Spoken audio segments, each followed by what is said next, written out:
Everyone, welcome to the Infowars Nightly News. I'm Darren McBreen. Today is Thursday, September 8th, 2016, and here's a quick look at what's coming up. Tonight, while Obama scoffs at the idea of voter fraud, dismissing it as a conspiracy theory, the administration pushes its own conspiracy theory that Russia will tamper with our elections. The Secretary of Defense has threatened Russia to stay out of our elections, saying Putin has a clear ambition to erode the international order. And of course, Homeland Security's Jay Johnson has threatened to usurp control of our elections due to cyber vulnerability. Then, was someone whispering sweet nothings in Hillary's ear last night? Actor James Woods has a viral tweet showing what looks like an inductive earpiece being worn by Hillary at last night's Commander-in-Chief Forum. And True Pundit says New York Police Department sources involved with the forum's security detail confirmed she was wearing an inductive earpiece. All that and more on tonight's Infowars Nightly News. The Department of Homeland Security is threatening to take over the upcoming presidential election in the name of national security. Recently, DHS Secretary Jay Johnson told reporters that they are considering monitoring the election to ensure the integrity of the election. And this, of course, comes just weeks after Barack Hussein Obama criticized and even ridiculed Donald Trump for daring to cast his doubt on our nation's electoral process. And remember what Obama said, the federal government doesn't run the election process. I mean, you'd have to be a conspiracy theorist to believe that. The federal government doesn't run the election process. And I'm afraid the election's going to be rigged, I have to be honest. Of course the elections will not be rigged. What does that mean? What is election fraud? Ha ha, like it doesn't even exist. This is the complete arrogance of these people. If Mr. Trump is suggesting that there is a conspiracy theory that is being propagated across the country, including in places like Texas, that's ridiculous. That doesn't make any sense, and I don't think anybody would take that seriously. So while Obama says that voter fraud is a conspiracy theory, the White House is pushing their own conspiracy theory, claiming that the Russians might get involved and steal the election for Donald Trump. And that, my friends, that is a perfect excuse to get the DHS involved and seize oversight of our elections. Meanwhile, Hillary Clinton is taking all this nonsense even a step further, suggesting that the United States respond to any Russian cyber attacks with military force. You've seen reports. Russia's hacked into a lot of things. China's hacked into a lot of things. Russia even hacked into the Democratic National Committee. Maybe even some state election systems. As president, I will make it clear that the United States will treat cyber attacks just like any other attack. We will be ready with serious political, economic, and military responses. And I told you earlier that Jay Johnson, the DHS secretary, he says that there is a plan to assume direct control of the presidential election by declaring it critical infrastructure. By the way, this is the same guy who appeared on MSNBC and said that he believes Donald Trump's policies are irresponsible, unconstitutional, and even un-American. So talk about a conflict of interest. He's already picking sides. That's the guy they want as the gatekeeper of election integrity in America. Give me a break. Meanwhile, the New York Times is reporting just yesterday, in fact, at Oxford University, U.S. Defense Secretary Ashton Carter accused Russian President Vladimir Putin of demonstrating a clear ambition to erode international order, and he warned Russia to stay out of American elections. In one of the most blatant pieces of propaganda in U.S. history, the Washington Post wants to sell America on the idea that the upcoming rigged elections by Obama and the DHS will be blamed solely on Vladimir Putin. Of course the elections will not be rigged. What does that mean? This is a kind of fundamental attack on the country itself, the underpinning of it, that somehow or another it's rigged or it's not fair. People, you know, some people don't believe that. The truth of that is, Chuck can attest to this too, by and large, American elections are pretty much on the up and up.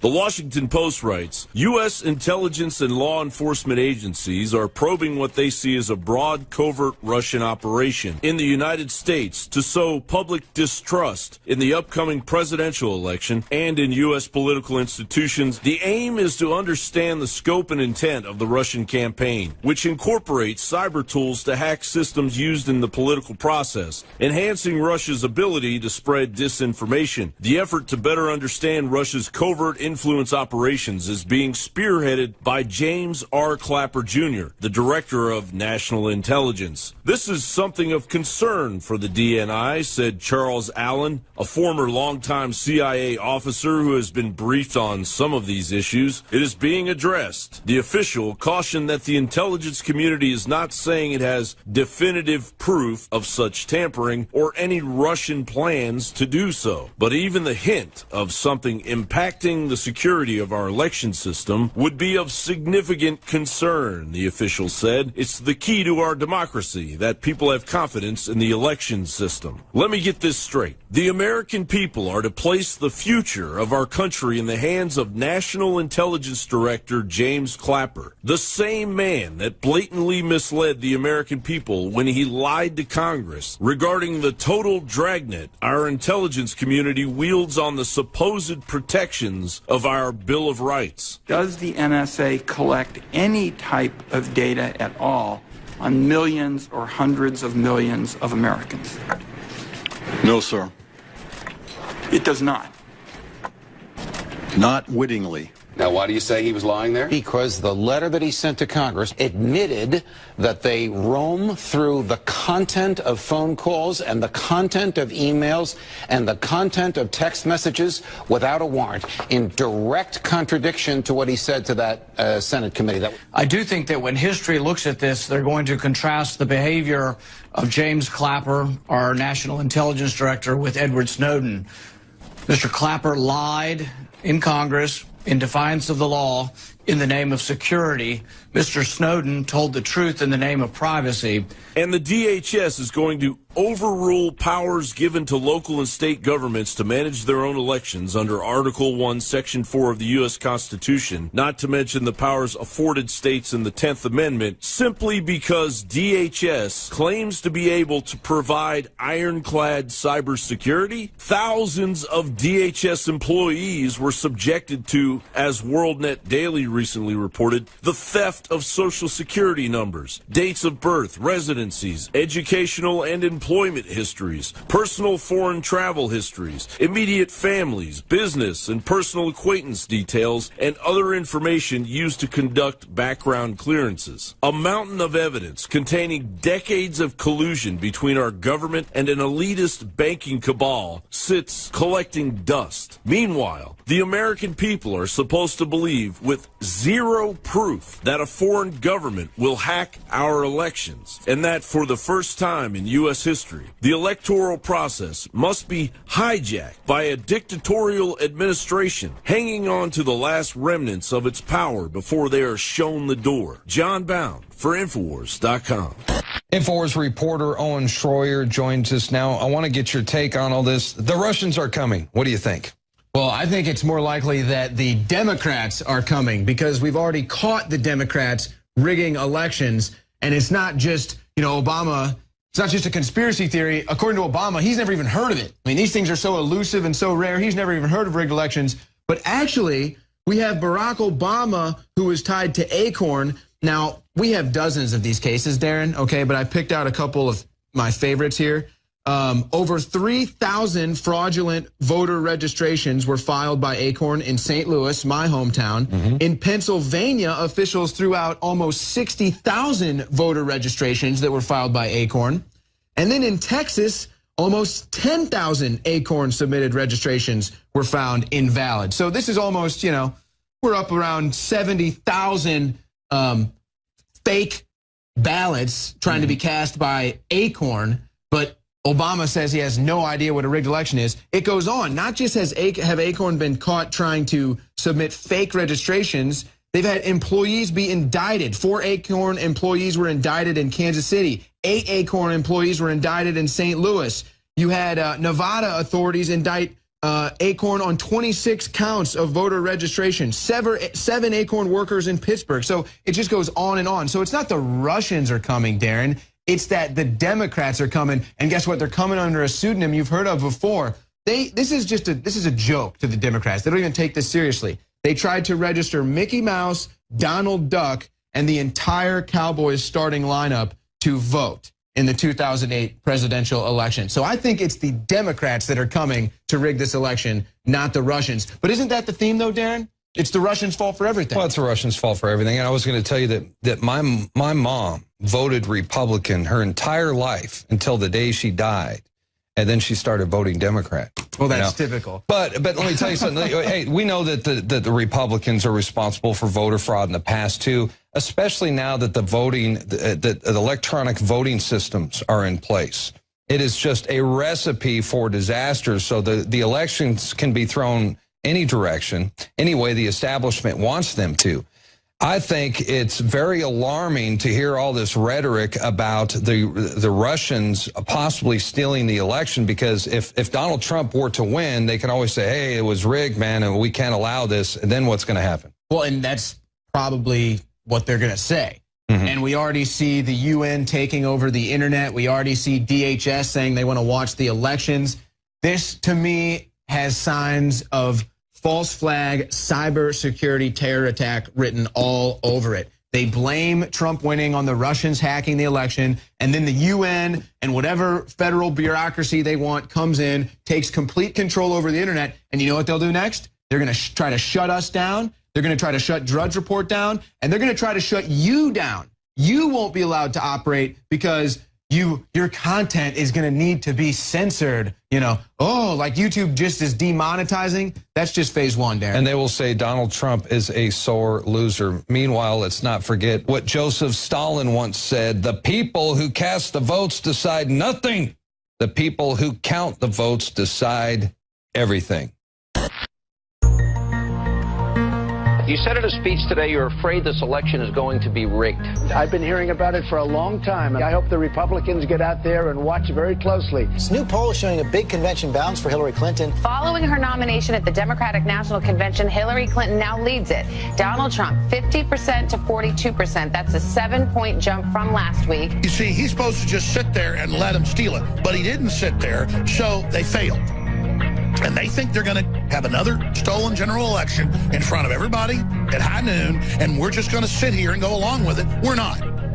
I'm going to fight it. Trump's going to fight it. You're going to fight it. Bob Mulholland from Chico, California. I'm a DNC member, thus a superdelegate to the National Convention. First of all, it's rigged. And I'm afraid the election's going to be rigged. I have to be honest. And the way we work is that anybody who gets 15% more in election gets delegates. So this election will go all the way to California. Sanders will end up with well over 1,000 delegates, and Hillary will get the nomination. Hillary Clinton, Like Debbie said from the start. Hillary Clinton has had every advantage, every break given to her from the very beginning by this Democratic Party. It has been rigged. It is clearly the case that when given truth serum, Debbie Wasserman Schultz vastly prefers Hillary Clinton to be the nominee, obviously, and to the extent there are things that can be done institutionally and marginally to facilitate that outcome, they are being done. If Hillary steals the nomination and then she openly is engaged in chicanery and things don't add up with Trump, you have to say it must be thrown out. The political parties choose their nominee, not the general public, contrary to popular belief. Then why bother Again, holding the primaries?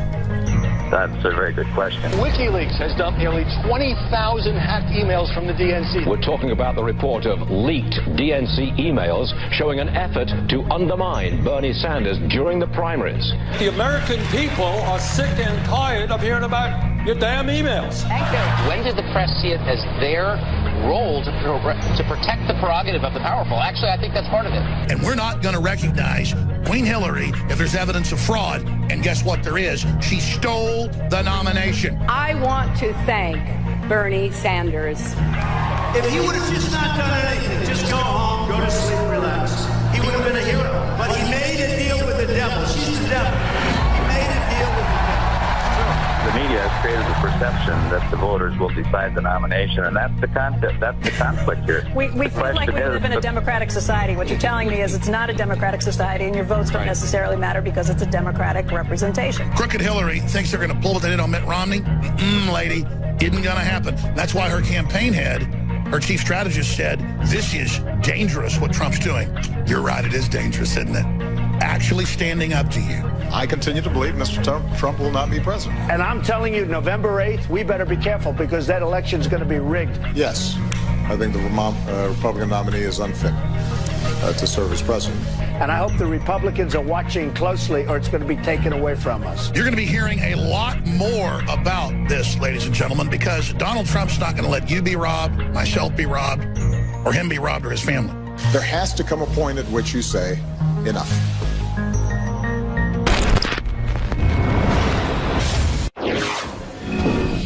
I'm David Knight with Joe Biggs, and today we've had another Tesla fatal crash. Now, this one happened near Amsterdam.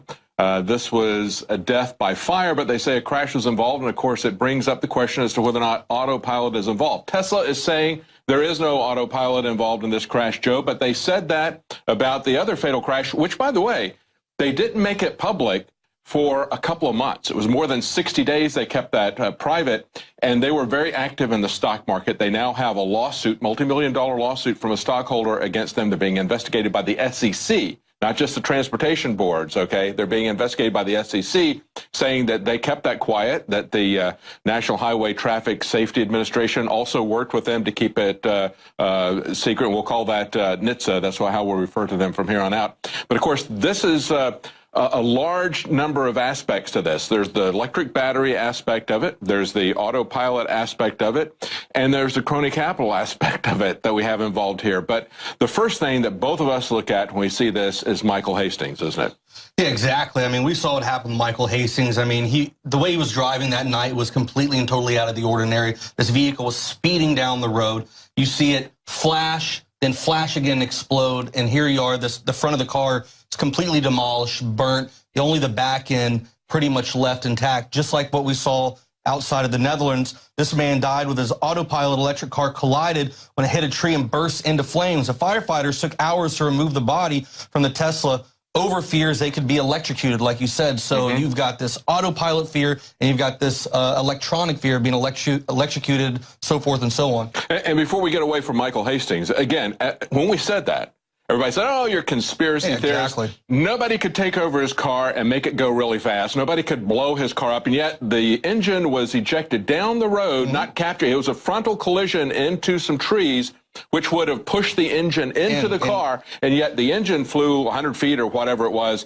down the highway in the direction that he was going. His car went in there, and there was no involvement in the fuel tank in the back, and he had told people that he was concerned that his car was going to be hacked. Everybody said he drove like a granny. Yes, I mean, days prior, they saw him looking under his car. His neighbor even confirmed that she had seen him looking under the car, and at one time, Michael had even asked if he could borrow her car to run some errands in. So there was definitely some concern. You know, the more electronic we go with these vehicles, there's more of a chance that something like this is going to happen, whether it be hacking or something like that. So that's definitely a cause for concern, something that buyers need to look into. And that is a real concern, because we've had now 2 years in a row, we've had hackers at the Black Hat Conference go in and show how they can take over a car, they can speed it up, they can take over the steering, they can take over the brakes, they can do all the stuff that we said, hey, they're doing it. And of course, Richard Clark said at the time, yeah, that can be done. He said that a little bit after that, and then after that we found out that there was real motivation for people in the government to stop Michael Hastings. So that's one aspect of it, is the hacking, the maliciousness of it. But let's talk about the subsystems and the other things that are concerned about this. Earlier in the week, we had an article on Infowars.com from Kit Daniels, and it was a quote from the National Traffic Safety Board chief, who said fully autonomous cars are very unlikely. He was speaking at MIT, and he says, I'm not confident that we will ever reach the point of fully autonomous cars. I don't see the ideal of complete automation coming anytime soon. Some people just like to drive. Some people don't trust the automation, so they're not going to want to drive. He said there's no software designer in the world that is ever going to be smart enough to anticipate all the potential circumstances that software is going to encounter. That's the issue. As an engineer, as a software designer, I understand that all they're doing is they're pushing human error. They say, we're going to eliminate deaths on the highway. Yeah. We're going to eliminate human error. No, what they're going to do is move human error to another level. They're going to give government control over your movements to control and track you, and that's the true issue. And if they're going to have autopilot, as a matter of fact, Tesla has stopped calling it autopilot. They're moving that back. They're getting away from that term. They said in this accident today that autopilot was not involved, but they said that for over a month. After it finally became public, 2 months after it happened, they said autopilot was not involved. When the National Transport and when NHTSA did their investigation, they found that it was involved. And so then Tesla came back and said, well, it was the brakes that failed, not the autopilot software. So again, it keeps going around. But let's talk about this other aspect, and that is the danger of the batteries. Because just as we've seen laptops catch fire, just as we've seen cell phones catch fire, we've had situations in the past where Nissan Leafs have caught fire and burned entire houses down as they were charging. And just back in the middle of August, not in Amsterdam, not in the Netherlands, but in France, somebody was taking a test drive in a Tesla in France. And what happened, they say the vehicle supposedly made a loud noise, sent a warning on the dashboard. There was a problem with the charging. There was an employee in the car with the person taking the test drive, said, pull this over. They got out very quickly, and the car instantly caught fire. Before the fire department could get there, there was absolutely nothing left. It was incinerated. So that's another aspect of it. So you not only have the autopilot software, you also have the electric battery itself that's a danger. Well, Mobileye, the company that supplies the equipment for Tesla's autopilot, and they said that they're not going to be working with Tesla in the future based off of these accidents that are starting to occur time and time again. So like you said, these guys are going to kind of pull back and say, you know what, this is going to be a huge issue for us. We don't want any part of this. I think what we're seeing in these multiple accidents is an attitude from Tesla that we have seen for a long time from Silicon Valley. And that is they're going to put stuff out there. In many cases, they'll put software that really isn't adequately tested. And they'll let people give them feedback. And that's how they'll do the beta testing on this. That's fine if you're working with a situation where all that's going to happen is you're going to lose some data when it crashes. But you're inside this thing, and when it crashes, you crash and die with it. That kind of attitude does not work. And when you turn on the autopilot, you click and say, I understand that this is this is a beta test or whatever, except that the people around you haven't signed on to that beta test. I didn't sign on to the beta test with this. And you look at this other recent crash that happened, was it a couple of weeks ago here in Texas? This was a man who had his autopilot on, Mark Mulfan, and he said that he had done this route before. He was trusting autopilot. He reached into his glove compartment to get something, and it struck a guardrail, and it did it multiple times, okay? He said it actually sped up after the first crash. And this is what he said.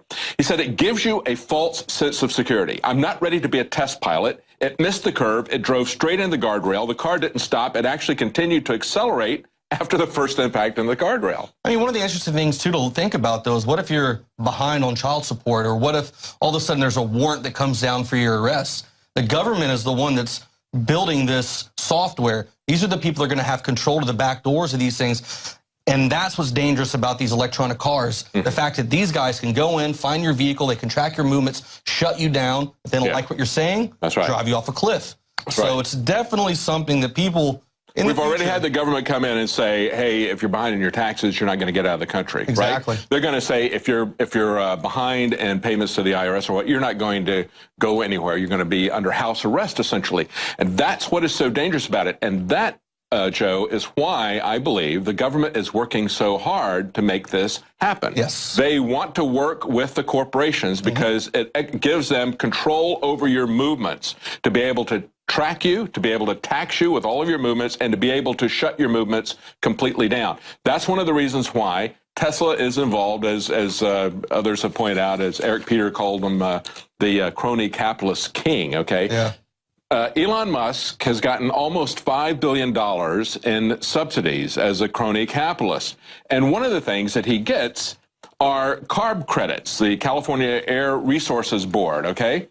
They give these zero-emission vehicle credits. Now, that is something that is a California program, but what they do is they add fees to regular cars when you buy those, and then they give those subsidies to Elon Musk.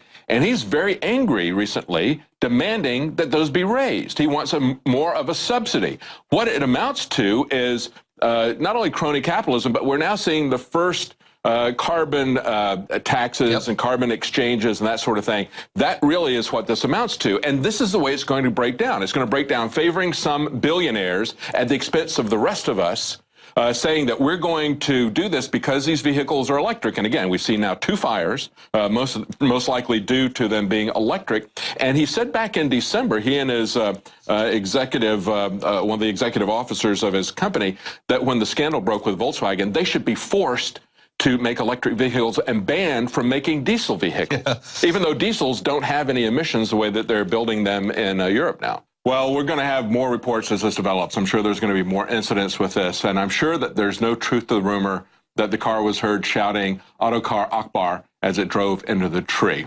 For Infowars.com, I'm David Knight with Joe Biggs. Well, it turns out President Obama was watching the Commander-in-Chief forum last night. He had some choice words for Donald Trump, some jabs, if you will. He called him wacky and uninformed. Now, this following the question posed to Trump, asking him if he thought Putin was a good leader.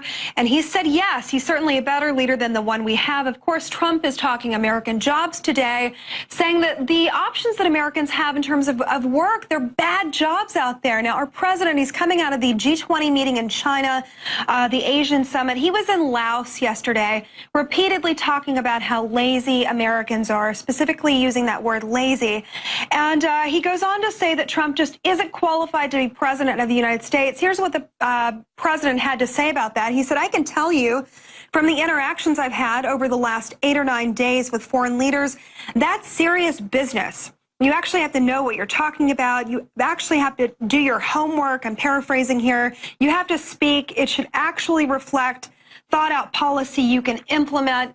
Well, policies, for example, like the ones he's implementing in bad trade deals, speaking of jobs here in this country, he's ramming through the passage of the TPP, meeting with the Chinese, of course, during the Asian summit, and that's on his high priority list. Now, this fast-tracking of this bad trade agreement, it's going to axe even more jobs, to which I'm sure he's just going to go around calling American workers lazy. Now, the average American worker last year, the median income was just under $29,000.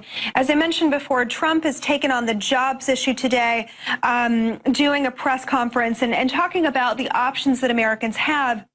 Meanwhile, our own president is globally calling all of us lazy, not mentioning those bad trade deals, though, that strengthen developing countries and their workforce and keep ours in the poorhouse. I'm Margaret Halb reporting for Infowars.com.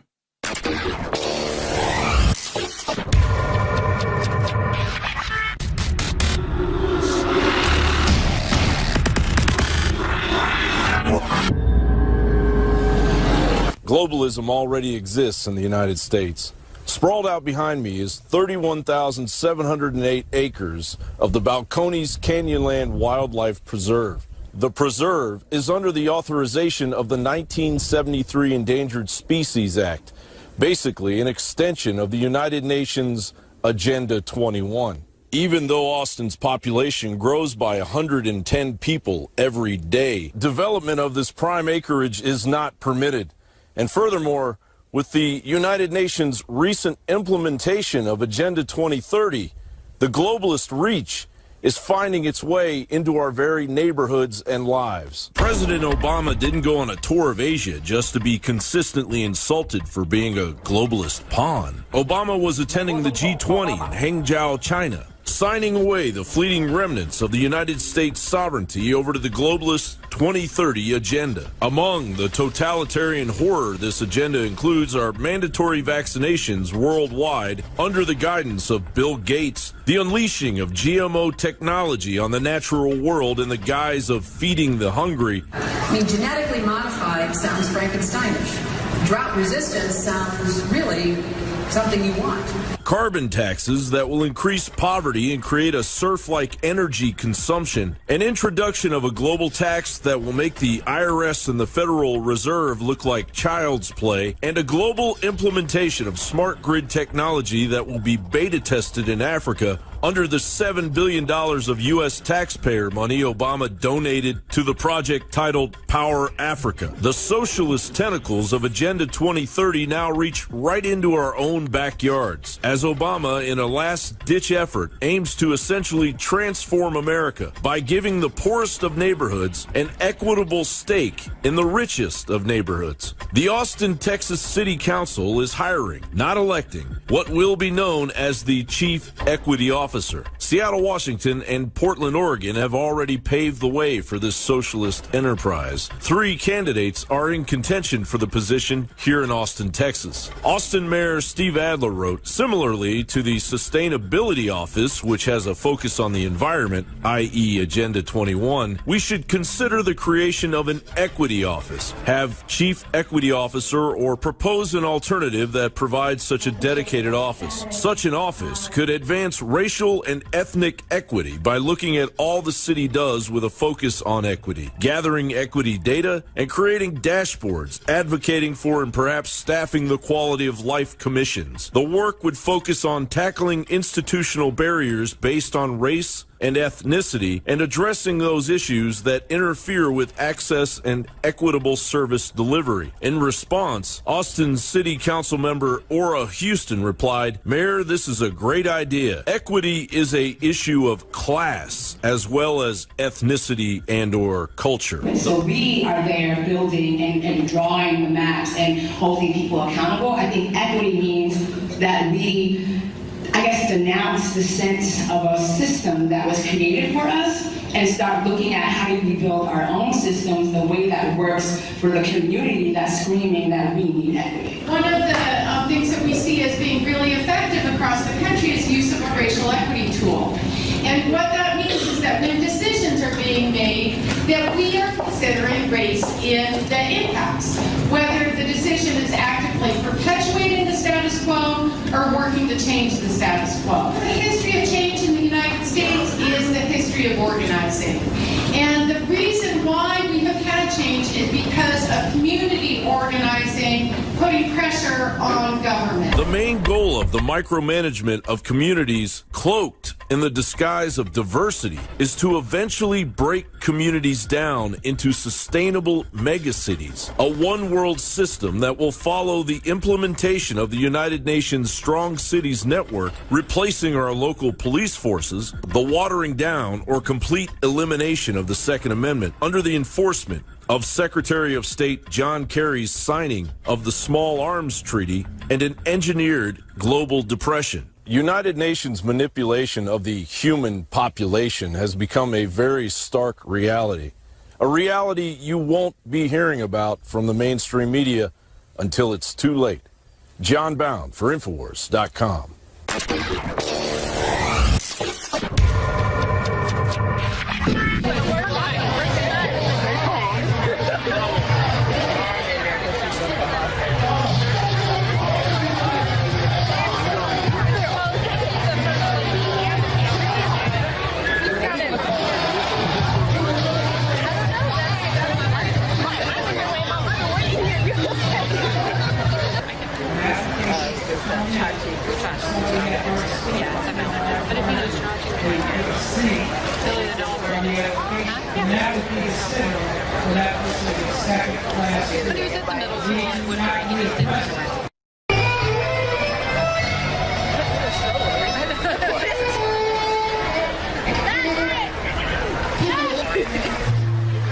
But there's like 2 layers. There's that door and then there's another door.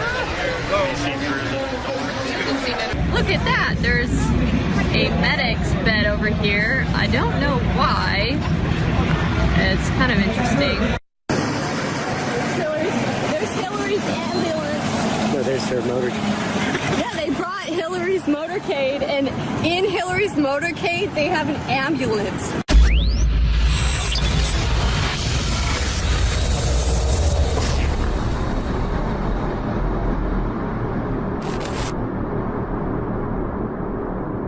Unfortunately, you've grown up hearing voices that incessantly warn of government as nothing more than some separate, sinister entity that's at the root of all our problems. It's time to stop submitting to this tyranny. It's time to realize that we're being enslaved. Some of these same voices also do their best to gum up the works. They'll warn that tyranny's always lurking just around the corner. Tyranny with a capital T. You should reject these voices. Everything that's been done with torture, rendition, the NDAA, the Patriot Acts 1 and 2, from day one was focused on the American people, period. That's it. It's always been about erasing the Bill of Rights and Constitution and rolling out NSA spying publicly, saying it's for Al-Qaeda, rolling out torture, saying it's for Al-Qaeda, but it's really for the general public, rolling out total control and the end of any underground free market systems in the name of fighting Al-Qaeda, but really shutting down any type of free commerce. This is all about converting us from a free society to a tyranny with a capital T.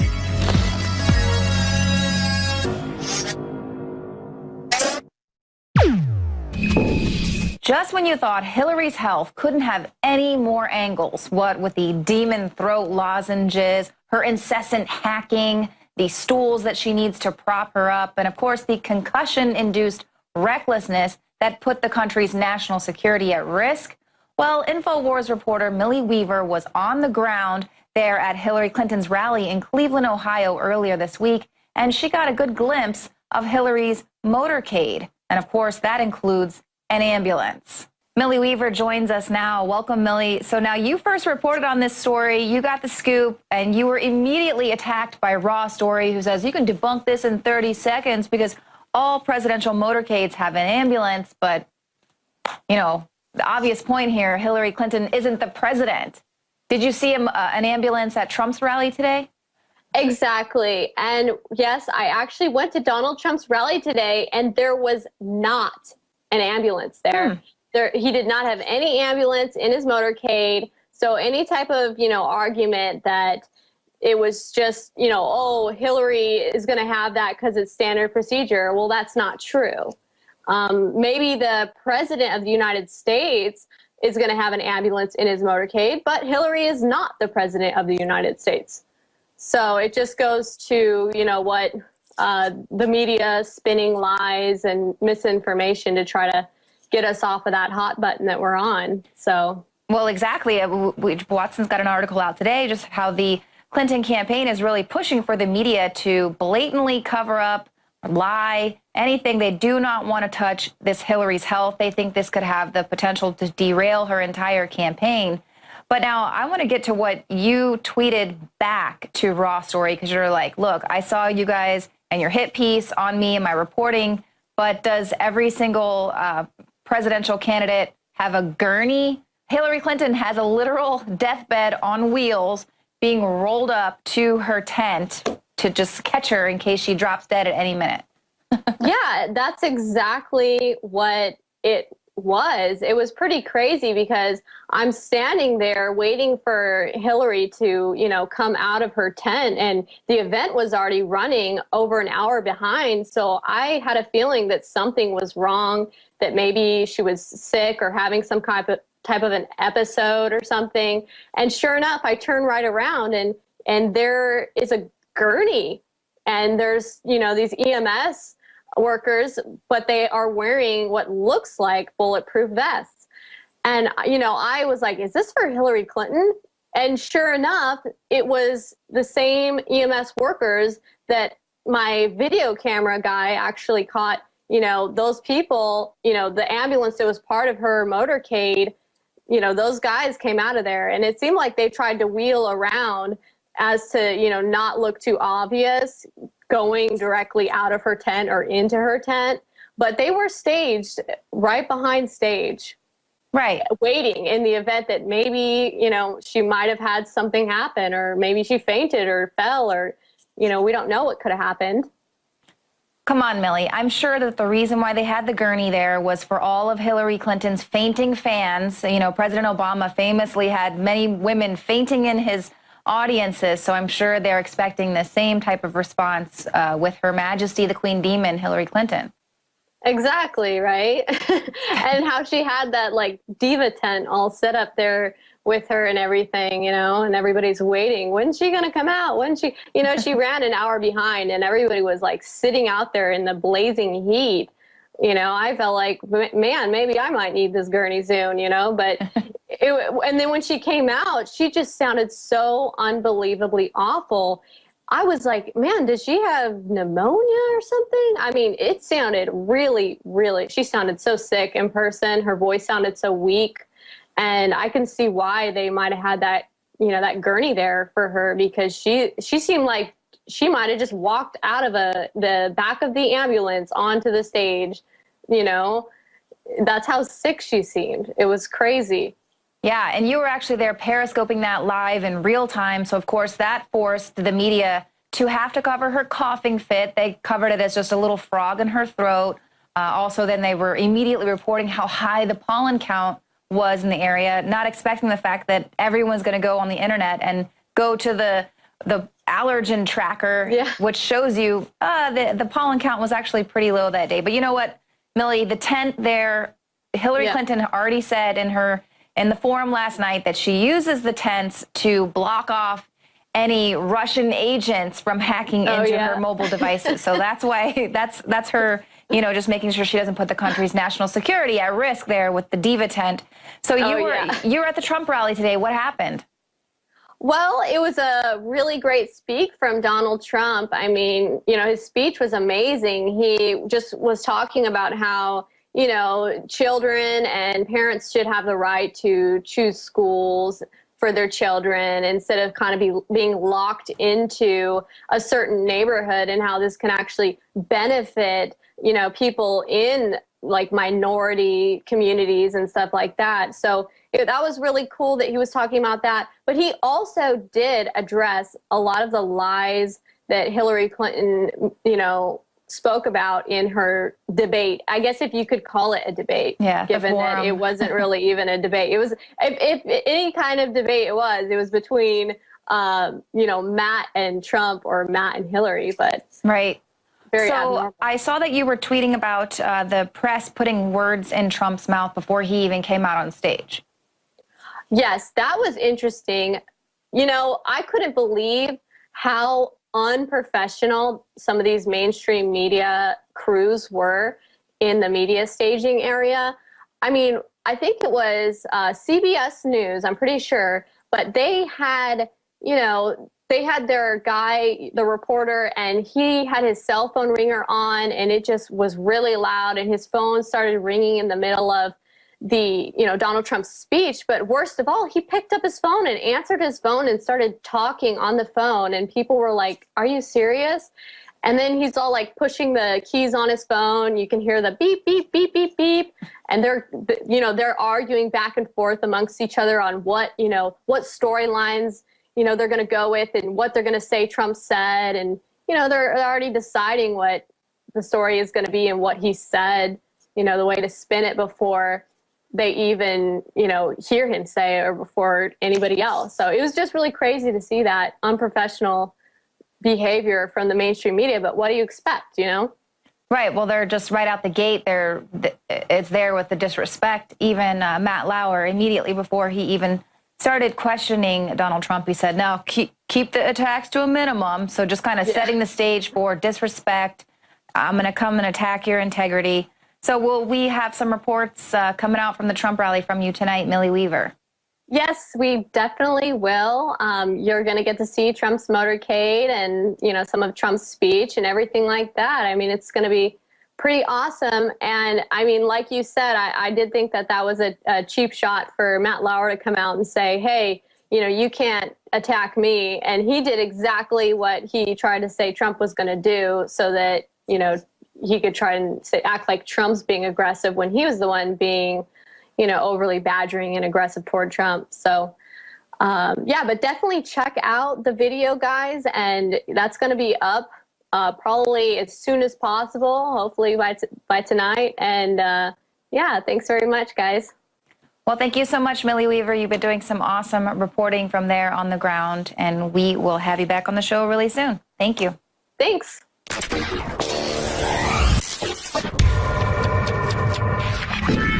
All right, folks, that's going to do it for tonight's broadcast. The Infowars Nightly News will return, Lord willing, tomorrow evening at 7 o'clock p.m. Central. Until then, have a blessed night. We'll see you right back here tomorrow.